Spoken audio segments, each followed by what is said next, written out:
Hello, everyone. Welcome to my Boomer Buddies podcast, where we tell it like it was and is. We're a nostalgic channel. We talk about music, old TV shows, old movies, history, anything memorable from the baby boomer days. Today, I'm joined by one of our ace Boomer Buddies, Tere Walsh. Tere, welcome back to the show. Thank you for having me, Rick. It's always a joy to be here. Tere, now, whenever you come on, the ratings go up. Good. That's pretty cool, isn't it? Yes. That's because you bring really wonderful topics for us to talk about on the show. What is the topic for today? The topic for today is the TV program Bewitched. Oh, I'm sure you remember Bewitched. I do. One of my favorites. Yes, mine too. Bewitched started in September of 64 and it ran till March of 72. So it had a good run. It was a half-hour comedy, high ratings all through the 8 years it was on. Terry, what do you know about Samantha Stephens, the character? She was a witch. She could wiggle her nose and make things happen, and think every girl wanted to look like Samantha because she was beautiful, and every boy wanted to date Samantha because she was beautiful. Well, Samantha falls in love with Darrin, who is a New York ad executive. They get married right away in the first episode. Darrin finds out on their honeymoon that Samantha is a witch. Do you remember the first magic trick she did? I do not remember. It was in black and white, though. It was in black and white, and her mother kept popping in. We'll get to her mother later, but her mother kept popping into the honeymoon hotel room and threatening to tell Durwood, which was what she called Darrin, among other names that started with D. And so Sam said no, she was going to do it. So they were out on the couch and she was trying to tell Darrin and he kind of kept interrupting and he didn't get it. So she moved the cigarette lighter that was on the table. You know, everybody had those round cigarette lighters. And she kept moving it back and forth on the table and she'd move the ashtray. Every time she'd wiggle her nose, something would happen and the result would be magic. And they also called the wiggling her nose the witch twitch. So every episode, the witch twitch would kind of bring restoration to whatever got messed up. And by the end of the episode, everything would be back in order. Darrin's totally befuddled by this, and he makes her promise not to use her witchcraft again.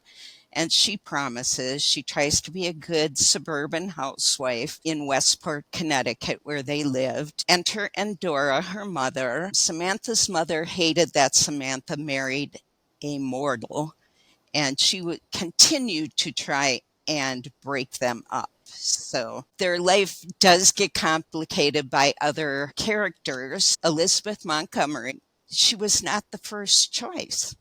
Really? No. I didn't know that. Yeah, there was a woman, and I don't even know who this woman is, but her name was Tammy Grimes. She had the Tammy Grimes show, and interestingly enough, her name on that show was Tamantha with a T. She was doing her own show and did not opt to do Bewitched. Elizabeth Montgomery was chosen. She was born in 1933. She passed away in 1995 from colon cancer at the age of 62. She grew up in Hollywood with her parents. Her father was Robert Montgomery. He was an actor, a director, a producer. She was married a few times. She was first married in 1954 to Frederick Kamen, short marriage, 1954 to 55.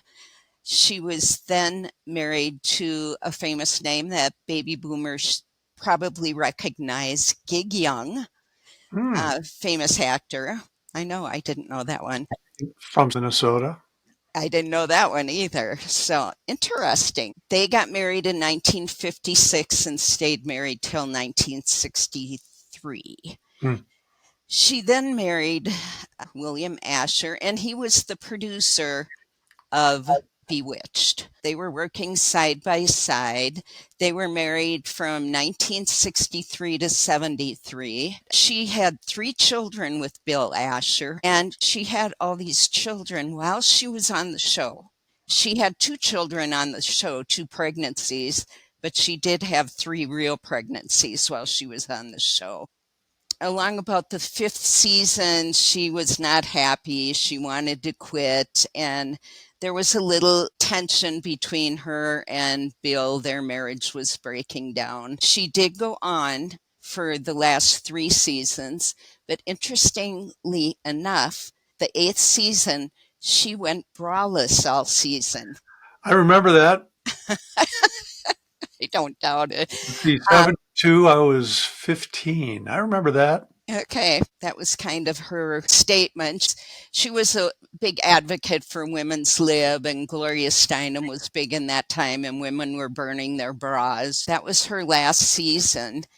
In the 8th year, she had an affair with director Richard Michaels, and they both ended their marriages. Then in 72, shooting ended for Bewitched. She and Bill Asher could not work together. And then I'll just quickly say she was with Richard Michaels for 2.5 years, and then she had an affair with Alexander Goodenough. Then she got together 93 to 95 with Robert Foxworth, who was one of the stars of Falcon Crest, a nighttime drama that followed Dallas. The day after she died, they found Alexander Goodenough dead. He had died the same day as she died, but earlier in the day. So that was quite interesting. During her time on Bewitched, she was nominated for 5 Primetime Emmy nominations and 4 Golden Globe nominations. This was a popular show all 8 seasons. Quickly, I'll say we talked about when we did the show of I Dream of Jeannie, and we talked about Barbara Eden. There was a little animosity towards each other, and she was very mad at Sidney Sheldon, who produced I Dream of Jeannie. He originally had wanted a brunette or a redhead, and he couldn't find one, so he settled on Barbara Eden. And he didn't really want to do that in the beginning because they both were magic, they both were blonde, but he did, and Liz Montgomery was not happy. A couple other things. Her last year of life, she volunteered doing audiobooks for the disabled. In 2005, a bronze statue of Samantha was erected in Salem, Massachusetts, home of the Salem witch trials. 2008, she got her star on the Walk of Fame, but she had already passed away for 13 years. That's her on a quick note, just her personal life. Thanks for explaining about the actress Elizabeth Montgomery that played her. She did have a lot of roles in other. I remember her on The Twilight Zone with Charles Bronson, and it was a very interesting episode. But she did other things as well. Lizzie Borden, after Bewitched, she was in that movie. Very, very accomplished actress. What I want to do now, before we get too much further in, is I want to play the intro.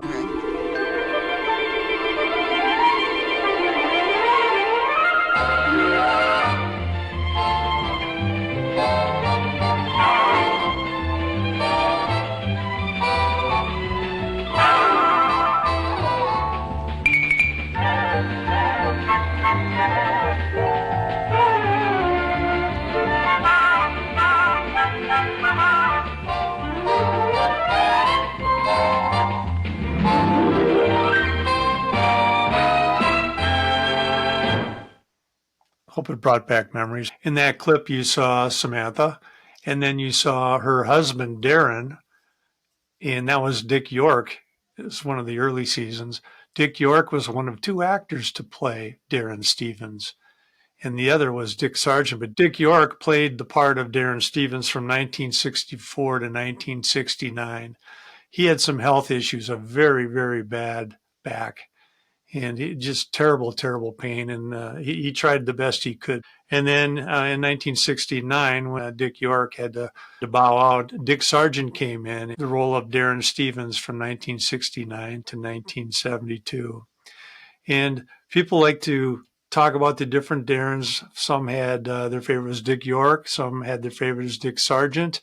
To me, when I think of Darrin, I think of Dick York, just because I he was do in there too. the longest. You too? Yes. And Dick Sargent came in and he played it a little bit differently. I wouldn't say they looked totally alike or anything, but they had a little bit different mannerisms. And I have to say that Dick York, he was kind of irritable on the set too because of all the pain he was in. The other person that we saw in that little clip, the opening clip from Bewitched, was Agnes Moorehead, played Endora. Now, Endora to me was so cool.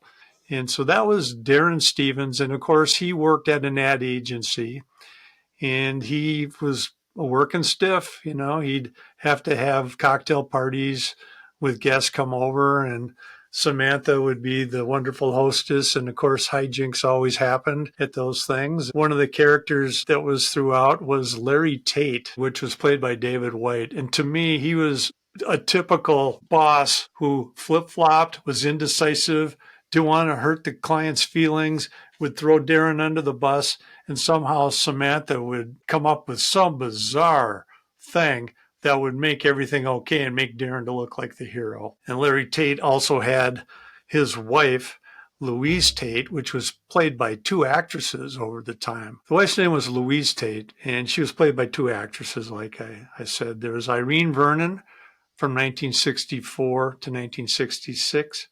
And then you had Casey Rogers, who was the one I remember the most. And she played the part from 1966 to 72.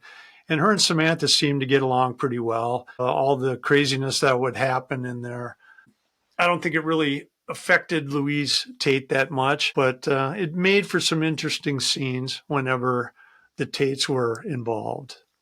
A quick note to Louise Tate. She was Casey, the last one, was on the set one day adjusting her wig, and Bill Asher came up to her and he said, "Why are you wearing that wig?" And she said, "Because you told me to." And he goes, "Well, now I'm telling you, take it off." So the last 3 years, she was a redhead and she just played Louise as a redhead with her own hair. Interesting tidbit. Yeah. Listeners and viewers out there, let Terry and I know what you remember from Bewitched. Who were your favorite characters and maybe some episodes you remember? Terry and I believe, are going to focus on the actors that played the parts in Bewitched. We covered Samantha. We covered Darrin. I almost said Durwood. We covered Larry and Louise Tate and how they fit in with the whole scene. I've got some other favorite characters that were on there. Terry, you mentioned some characters that you remember and liked. I'm not sure I like them. I got irritated by Gladys Kravitz Perfect. Perfect. and Abner, and I really liked Abner. Gladys was played in the beginning by Alice Pierce and then later by Sandra Gould. Abner was played the whole time by George Tobias. Now, they were the neighbors across the street. Gladys was always looking out the window. In the first episode, Endora and Sam were standing there, might have been the second episode, and they were looking at this house for sale, and it had no lawn, nothing, just a for sale sign and some dirt. And Dora and Samantha did a little wiggle the nose and put sod in there and flowers and trees. Of course, Gladys was looking out the window at the time and she'd always, "Abner!" And then by the time Abner got there, they had changed it back. Abner really never saw any of the magic, and he was just, "I'm retired, I'm calm, I'm doing my crossword puzzle or reading the paper." And Gladys was high strung when she was played by Alice Pierce.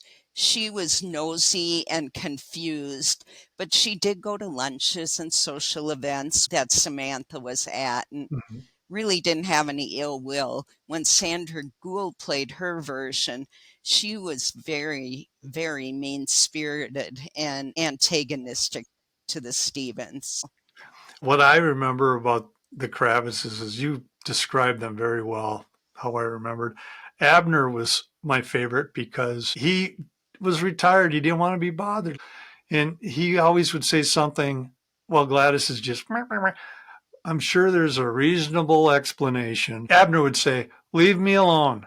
I'm retired. He didn't want to be bothered.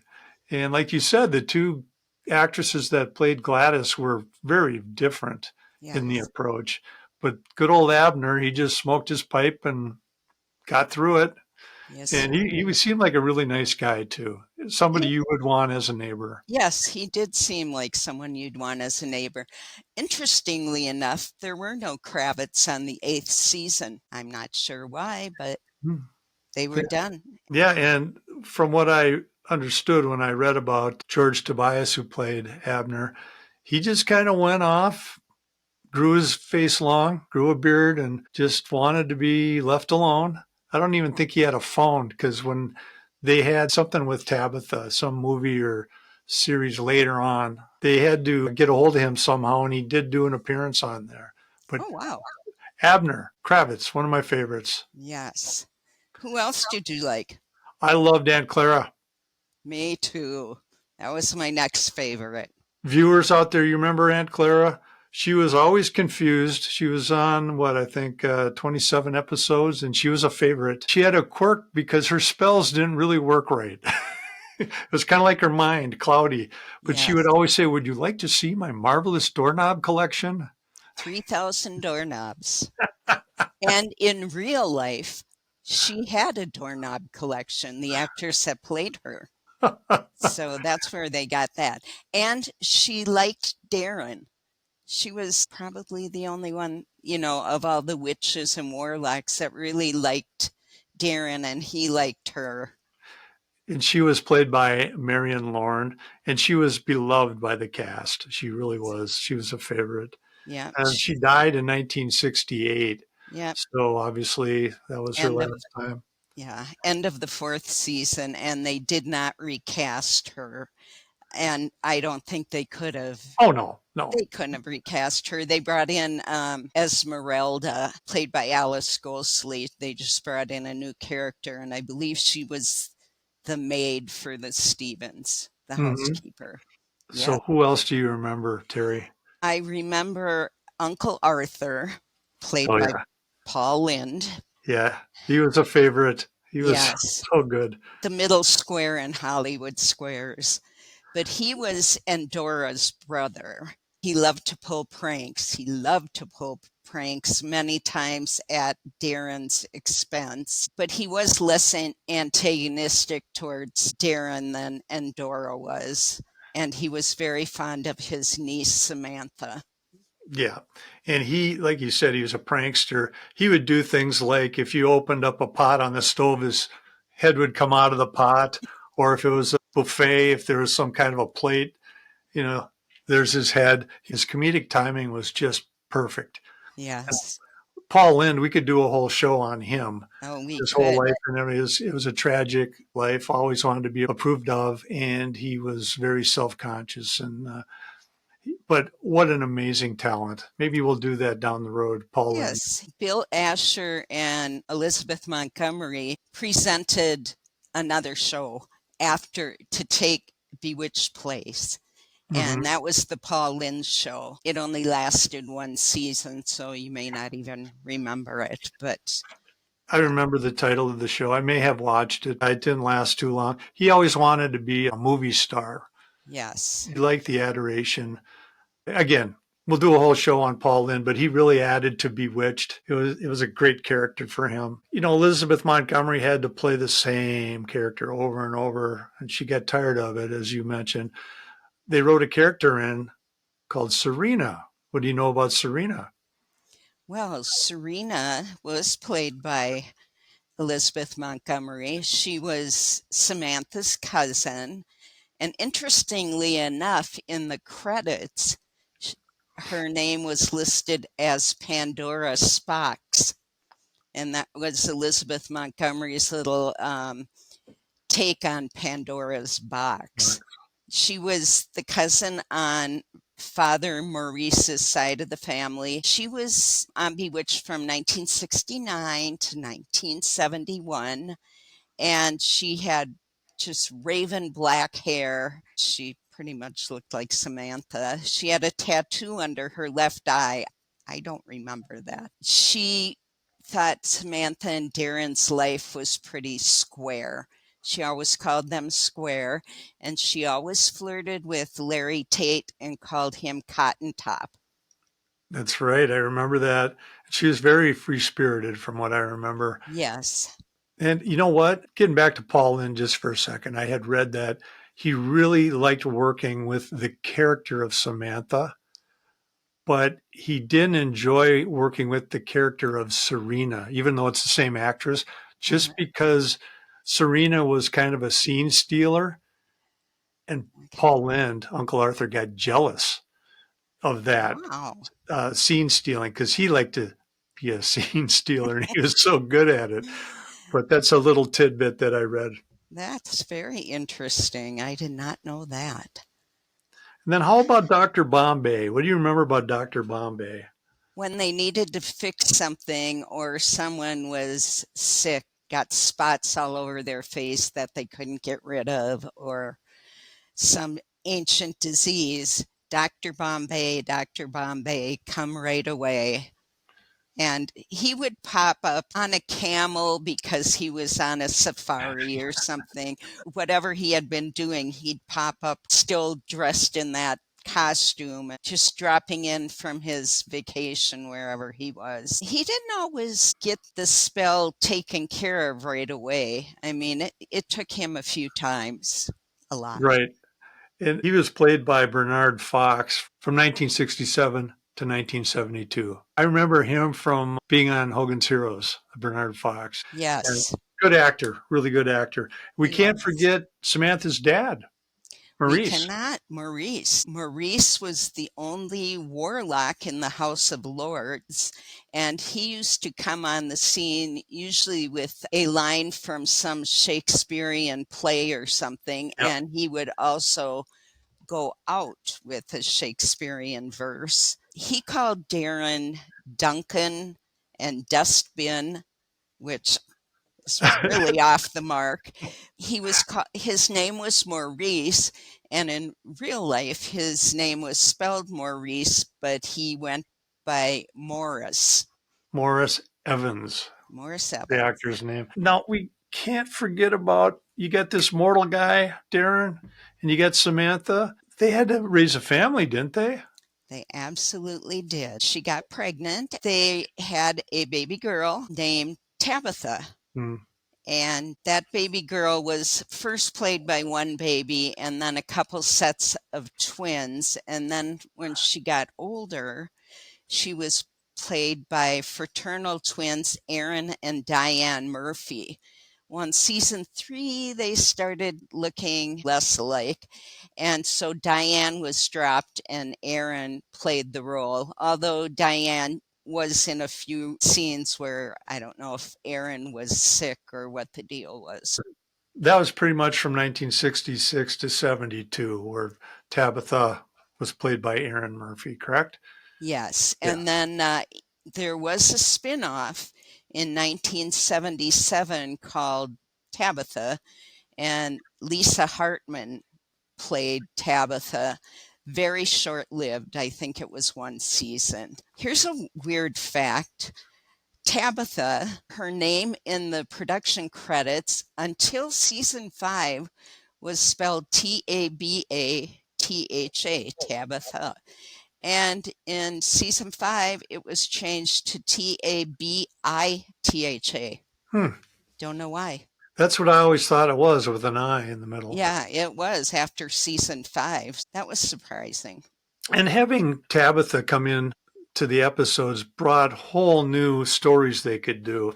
Yes. When they found out that Tabitha had magical powers, that was interesting because Samantha and Tabitha had to be, working together. And can you Mhm. imagine as a mom, Samantha trying to say, Tabitha, I know this is natural for you, but you have to know when to do it and when not to do it because your daddy can't do that. That would be different. And I believe she wiggled her nose with her finger.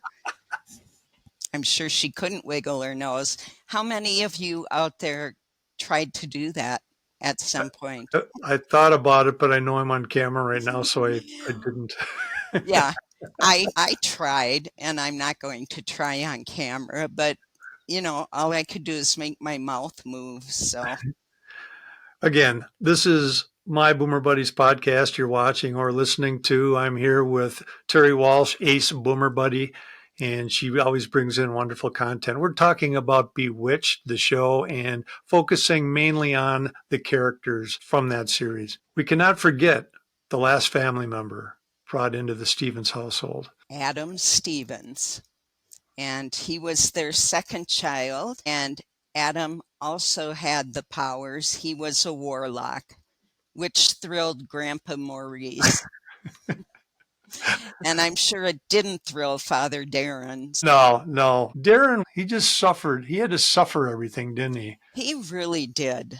I was going to say there were two other people that were kind of in a lot of series, and that was Darrin's parents, Frank and Phyllis Stephens. She was kind of a nervous Nellie. She was kind of Mrs. Kravitz, Gladys Kravitz, but Yeah. she'd catch some things and had to be hard to have a family of witches. She wasn't real fond of Samantha. I think she thought Durwood could do better.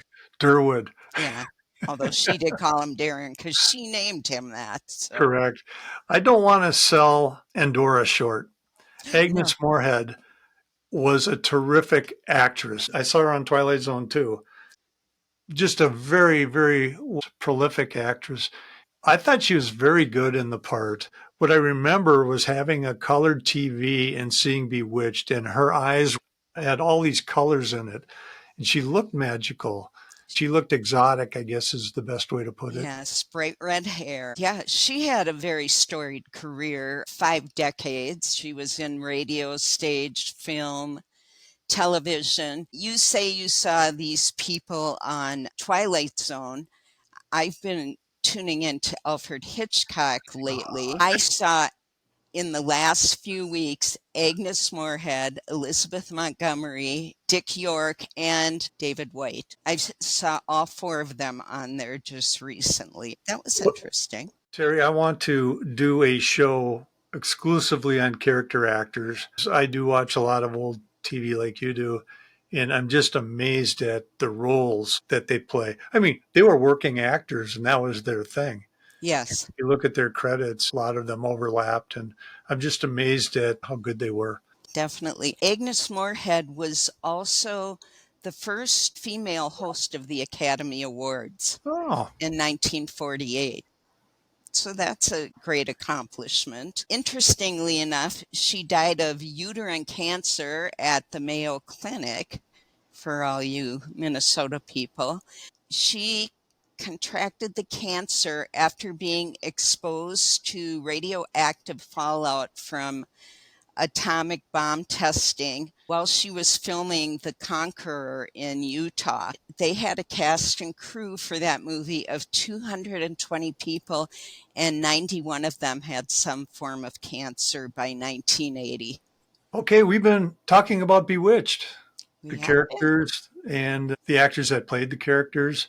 Beloved show. It's been in syndication forever. I don't think it'll ever get tiresome to people. So many generations have caught on to it. We were fortunate enough to see it when it was the first run, and we enjoyed it. And look, all these years later, we're still talking about it. We are, and I have to say, no offense to anybody, but I did like the TV show better than the movie. And you can catch the TV show now, and I can pretty much guarantee after you watch one show, you'll have to tune into another one and see what goes on. And such a large cast of characters, Rick. I mean, that's a large group we spoke of today. Yeah, and there's more too. I want to shout out to Abner Kravitz. Way to go, Abner. Great character. Love you, Abner. Hey, if you want to send in any ideas to us, go ahead and comment below if you're watching on YouTube. And if you are listening on Spotify or Buzzsprout, please email me at myboomerbuddies4@gmail.com. Myboomerbuddies4@gmail.com. We've been talking about Bewitched with Tere Walsh. Tere, do you have anything else you want to say about the show before we sign off? No, it was one of my favorite shows, and I'm going to watch some more of this series. We've got quite a catalog of episodes on My Boomer Buddies podcast. Terry's been a part of a lot of them. And like I said, the ratings go up when she's on. Thank you, Terry. I appreciate it. Thank Please you. like, share, subscribe, and comment. If you're watching on YouTube, we appreciate it.